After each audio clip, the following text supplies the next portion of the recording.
Ancient Africa, the land of the first sun.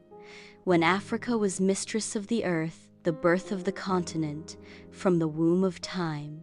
In the beginning, when the earth had not yet been named, Africa emerged from the womb of time as a great continent, like a mother cradling her children in their first nourishment. The sun rose over her golden plains, reflected on her mighty rivers, and dawn drifted across her vast deserts and rain-washed mountains. There, in the heart of the Great Rift Valley, what is today Kenya and Tanzania, humanity took its first steps. In the Okavango, the Kalahari Desert, and the Congolese forests, humans gathered fruits and hunted before they learned to plant, harvest, and build civilization. The Kingdom of Kush, guardians of the South more than 3,000 years ago, between the sands of Nubia and the lands of Sudan, the Kingdom of Kush arose. It was not a shadow of Egypt as some believe, but a civilization in its own right, rivaling and sometimes surpassing it. The Kushites built their pyramids slimmer and taller. They worshipped Amun, but painted him with an African, dark-skinned face. And when Egypt weakened, a Kushite king named Pie conquered it, making Thebes the capital of a North-South African empire.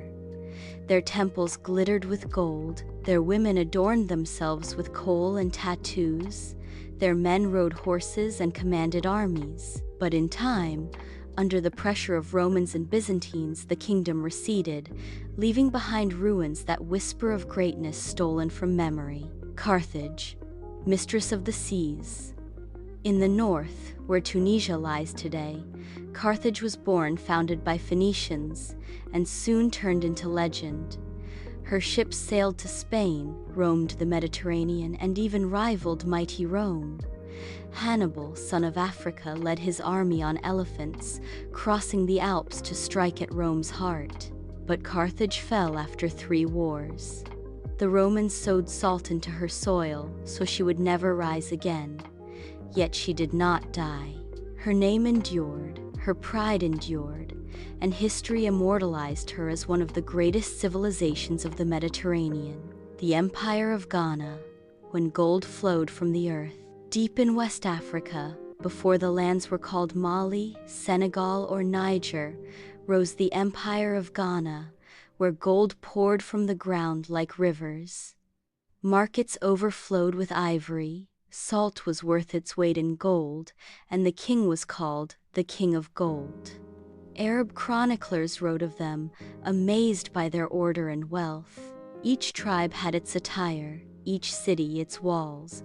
Women were traders, men were warriors or philosophers. But Islamic conquests, followed by internal wars, weakened the empire, and it faded from history, leaving glory for the kingdoms that followed. The Kingdom of Mali, when Timbuktu shone as a beacon. In the 13th century, the Kingdom of Mali arose, ruled by the legendary Mansa Musa, still remembered as the wealthiest man in human history.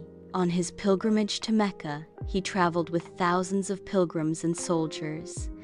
He gave away so much gold in each city he passed that markets collapsed. He turned Timbuktu into a center of learning and culture. In Timbuktu, a university hosted tens of thousands of students, libraries held thousands of manuscripts, and scholars came from across the Islamic world. Africa was teaching Europe, and African kingdoms were exporting wisdom as they exported gold. The Songhai Empire, the summit of glory after Mali, Songhai inherited the throne of West Africa. Its lands stretched from Nigeria to Mauritania. The king appointed ministers, scholars, and judges. Taxes, armies, and trade were organized in ways that astonished travelers.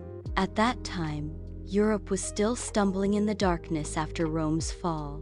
But like Carthage, Ghana, and Mali, Songhai too fell, this time before Moroccan cannons at the Battle of Timbuktu. It marked the beginning of the end for Africa's golden age of empires. The East, the grandeur of Axum and the charm of Zanzibar. In the East, Axum rose in what is now Ethiopia, embracing Christianity early, minting coins, and erecting mighty obelisks. Farther southeast, along the Indian Ocean, Zanzibar blossomed, a city where the scents of clove and amber mingled, where Swahili and Arabic were spoken, and ships came from India and China. Merchants traded cotton and spices, and a maritime civilization thrived no less magnificent than the empires of land. Pre-colonial Africa, the hidden portrait. Before Europeans arrived with ships and cannons, Africa was a continent of kingdoms, a continent of knowledge and experiment, a continent of laws, courts, agriculture, and architecture. They worshipped spirits, honored nature, respected elders, and lived in harmony with the land. The family was the basic unit, the tribe, the homeland, and leaders were elected or given legitimacy by the elders. The storm. When the colonizer came, then the Europeans arrived, at first as traders, then as missionaries, then as conquerors.